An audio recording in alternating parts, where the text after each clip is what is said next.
मसलन अगर आपके रिलेशन के अंदर, आपके रिलेशन के मियां बीवी के रिलेशन के अंदर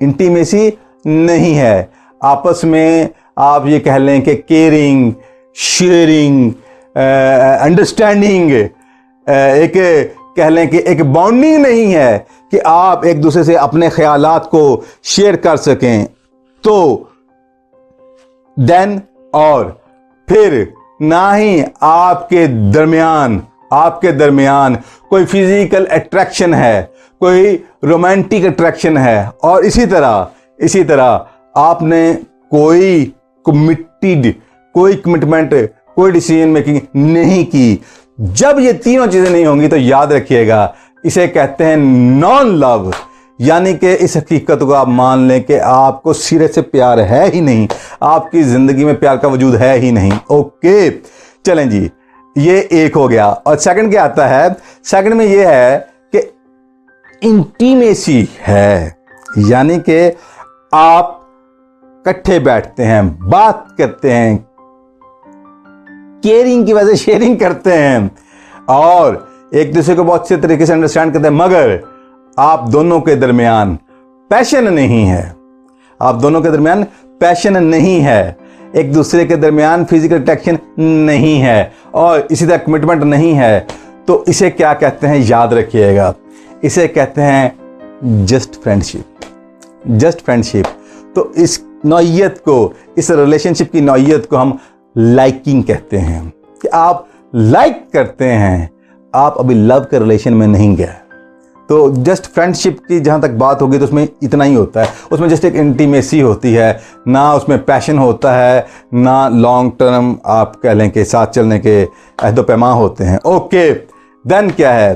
थर्ड लेवल क्या आता है? उसमें है कि आपके रिलेशन में इंटीमेसी नहीं है, मगर क्या है कि पैशन है, और सिर्फ पैशन है, कमिटमेंट भी नहीं है, यानी कि लव एट फर्स्ट साइट जिसे कहा जाता है, पहली दफा देखा और दिल को भा गया, और उसके बाद उसी लगन में करते करते शादी हो गई, और अब शादी तो हो गई मगर ना एक दूसरे के साथ किसी भी तरह की कोई अंडरस्टैंडिंग है, ना जान पाए, ना वैल्यूज का पता, ना डायरेक्शन का पता, ना किसी चीज का पता, और कमिटमेंट तो अभी होनी थी, लिहाजा ये जो ये नौइयत है रिलेशन की, इसे इनफैचुएटेड लव कहते हैं, इसे सिली लव भी कह दिया जाता है, बेवकूफाना, क्योंकि इसका जो लाइफ स्पैन है वो बहुत शॉर्ट होता है। यही वजह है कि आजकल के दौर में आप ये देखेंगे शादियां होती हैं और वेरी शॉर्ट टाइम के अंदर आपको उनके अंदर डाइवोर्स के मामला नजर आने शुरू हो जाते हैं, इवन के बहुत समय डाइवोर्स हो जाती है। तो उसकी बहुत बड़ी वजह यह है कि वो शादियां जो कि सिर्फ वक्ती जज्बात के ऊपर, वक्ती एक ड्राइव के ऊपर, इमोशनल ड्राइव के ऊपर की गई, और उसमें ना इंटीमेसी थी, ना कमिटमेंट का पहलू था, तो फिर होगा क्या कि वो शादियां वेरी सून टूट जाती हैं। तो इस नौइयत को हम क्या कहते हैं? इनफैचुएटेड लव। ओके, अब हम चलते हैं चौथी किस्म की तरफ। वो क्या है जी? वो ये है कि आपके रिलेशन के अंदर इंटीमेसी, आप ये कह लें कि इंटीमेसी भी नहीं है और पैशन भी नहीं है, मगर कमिटमेंट है। और ये आपको बहुत देखने को मिलेगा, ये आपको जिंदगी में बहुत से लोगों में ये चीज मिलेगी। क्या कि ना मियां बीवी आपस में बैठकर कोई बातचीत कर सकते हैं या करना चाहते हैं, यानी आपस में मेंटल अंडरस्टैंडिंग ही नहीं है। मियां की अपनी लाइफ है, बीवी अपने मामलात में मगन है, वो कुछ तरह किसी भी तरह के हो सकते हैं। लिहाजा दोनों का अपनी अपनी डायरेक्शंस हैं और एक दूसरे में उनके आपस में कोई हारमनी, कोई इंटीमेसी नहीं है। तो जब इंटीमेसी नहीं है तो देन पैशन तो अगली स्टेज आनी थी। लिहाजा अब शादी के बंधन में बंध तो चुके हैं, लिहाजा अब सिर्फ ये उन्होंने प्लान कर रखा कि यार अब चूंकि शादी हो चुकी है अब इसको निभाना है। यानी अब यूं कह लें कि उन्होंने ये कमिट किया होता है कि हमें इस रिलेशन को लॉन्ग टाइम चलाना है।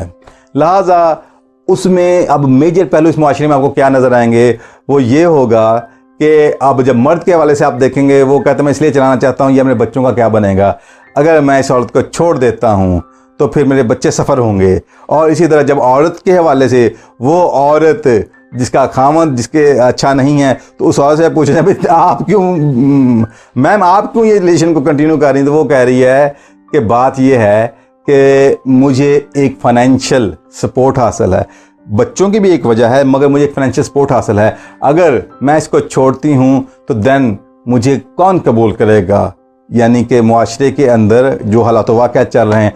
लिहाजा फिर वो एक कमिटमेंट होती है, तो जो कि बस उस कह लें ताल्लुक़ को घसीटते चले जा रही होती है। और अगर इसमें तलखी ज़्यादा आ जाए तो फिर ये ताल्लुकात भी बिल्लाखिर टूट जाते हैं। यही वजूहात हैं कि आज मुआशरे में हर तरफ बहुत बुरे हालात नज़र आते हैं। ओके, इस नौइयत को एम्प्टी लव कहा जाता है, जहाँ पे ना इंटीमेसी है ना पैशन है, जस्ट कमिटमेंट है, तो इसको एम्प्टी लव, खोखला लव, खाली लव कहा जाता है। ओके, अब नेक्स्ट लेवल जो 5th लेवल आता है, उसमें क्या है कि आपके रिलेशन में इंटीमेसी भी है और यानी कि आप एक दूसरे को बहुत अच्छी तरह समझते हैं, बहुत अच्छी तरह समझते हैं, और एक दूसरे के साथ बैठना अच्छा लगता है, एक दूसरे से शेयर करना अच्छा लगता है, और एक दूसरे के ऊपर ट्रस्ट भी है। लिहाजा लॉन्ग आप बातचीत करते हो, अच्छा भी लगता है। और सबसे बड़ी बात कि मियाँ बीवी दोनों को एक दूसरे के अंदर रोमांटिक अट्रैक्शन भी है एंड फिजिकल अट्रैक्शन भी है, जो कि बिल्लाह फिजिकल रिलेशन का सबब बनती है। तो अब इंटीमेसी भी है और पैशन भी है, मगर ऐसा कुछ प्लान नहीं हो सका जो लॉन्ग टर्म के लिए हो। तो होता क्या है कि ये रिलेशन बहुत बेहतर चलते हैं, क्योंकि इसमें बहुत चांसेस होते हैं कि बिल्लाखिर कमिटमेंट भी प्लान हो के बहुत आगे तक चल सके, चांसेस होते हैं। तो इस लव की इस नौइयत को रोमांटिक लव कहा जाता है। लेकिन अगर इसमें कमिटमेंट का पहलू ना आए तो याद रखिएगा, इसका जो लाइफ स्पैन है वो 1 साल से 2 साल दी मैक्सिमम है, अगर इसमें कमिटमेंट का पहलू ना आ सके, और अगर आ जाए तो फिर ये लॉन्ग टर्म चलता है। ओके, देन हम चलते हैं 6th लेवल।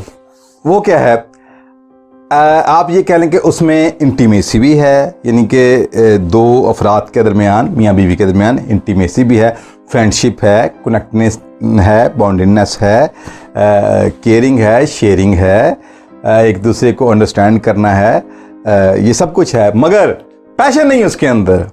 और साथ में क्या, कमिटमेंट है उनके अंदर, यानी कि अब इंटीमेसी भी है और कमिटमेंट भी है, पैशन नहीं है। तो याद रखिएगा, ये समझ लें कि friendship based long term plan relation है। तो ये रिलेशन भी खूब चलता है, अच्छा चलता है, क्योंकि इसमें बहुत ज़्यादा चांसेस होते हैं कि बिल आखिर वो पैशन भी डेवलप हो जाए, और जिसे कहते हैं और फिर प्यार हो गया। जैसे कि गाना भी है, जाने कैसे कब कहाँ इकरार हो गया, हम सोचते ही रह गए और प्यार हो गया।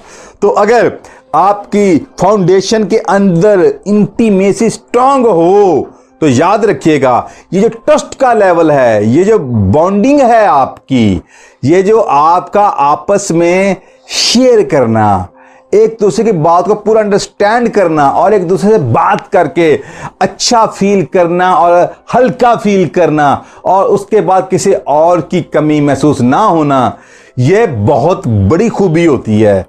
इंटीमेसी किसी भी रिलेशन में बहुत बड़ी खूबी होती है। तो और साथ में कमिटमेंट भी हो तो देन तो बहुत अच्छा है। इसलिए फिर एक उम्मीद होती है कि इसमें पैशन भी डेवलप हो सकता है और अक्सर हो जाता है।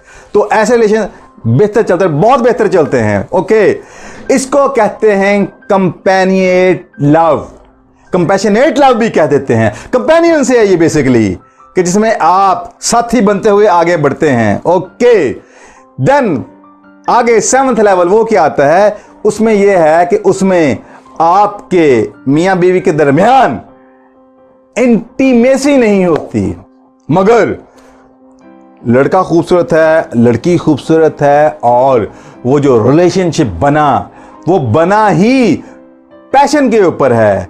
ड्राइविंग फोर्स उनके इमोशंस थे, जो कि आपने कह लें कि रोमांटिक अट्रैक्शन, फिजिकल अट्रैक्शन यानी के लिए एक दूसरे की तरफ खींचते थे, और फिर उन्होंने प्लान भी किया, कमिट किया कि अबे हमें इस रिलेशन को लॉन्ग टाइम लेके चलना है, मगर उसमें इंटीमेसी अगर नहीं है तो ऐसे लव को फैचुअस लव कहा जाता है, फैचुअस लव कहा जाता है।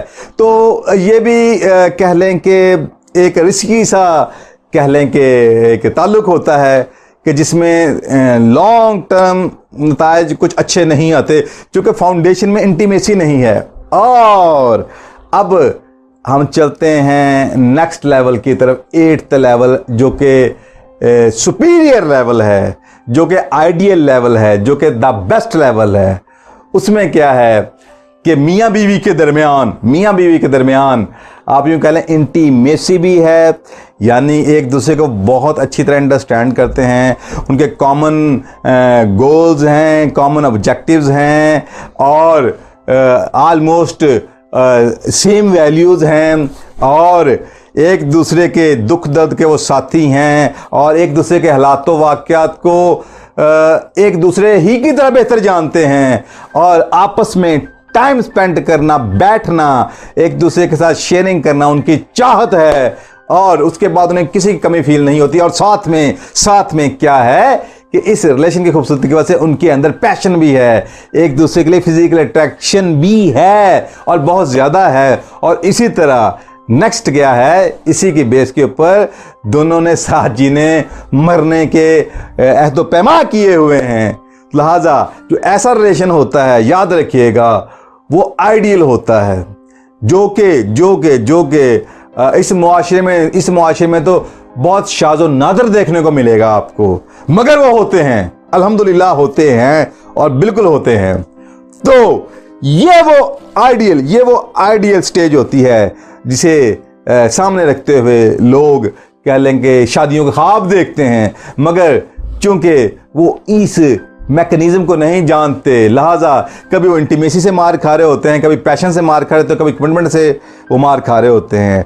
लिहाजा ये 3 चीज़ें हैं किसी भी इंसान को ये जानने के लिए कि वो इस वक्त अपनी रिलेशंस में स्ट्रेंथ के हवाले से, कामयाबी के हवाले से, बेहतरी के हवाले से कहाँ पे खड़ा है, और अगर उसमें अभी मज़ीद चांसेस हैं बेहतरी के, तो आई थिंक इस वीडियो के बाद वो बहुत जल्द अपने आप को इम्प्रूव कर सकता है।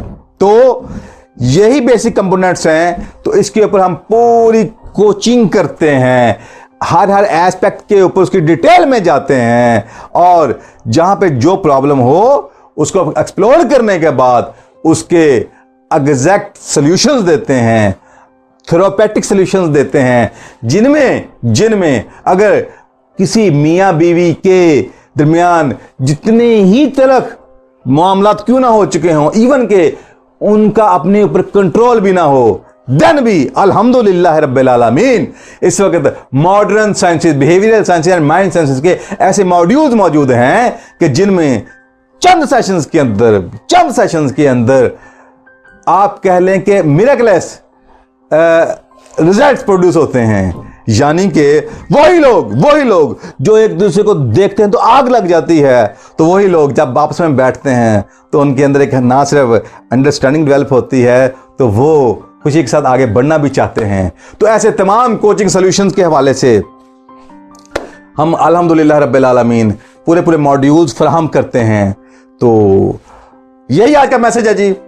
दुआ है अल्लाह ताला आप सबको आसानियाँ दे, एक दूसरे के साथ हलाल जायज़ मोहब्बतें अल्लाह ताला बनाए, बढ़ाए, और ये सिलसिला फलता फूलता चला जाए, और इसी से फिर वो नस्ल तामीर हो, जो कि मियाँ बीवी जो कि फिर बिल आखिर वो वालिदैन बनते हैं, उनकी आंखों का ठंडक हो और फिर उसी नस्ल से अजीम कौम तैयार हो। इस दुआ के साथ अल्लाह ताला आप सबको आसानियाँ दे। अब इजाज़त चाहूँगा। जज़ाकल्लाह। अल्लाह हाफिज़।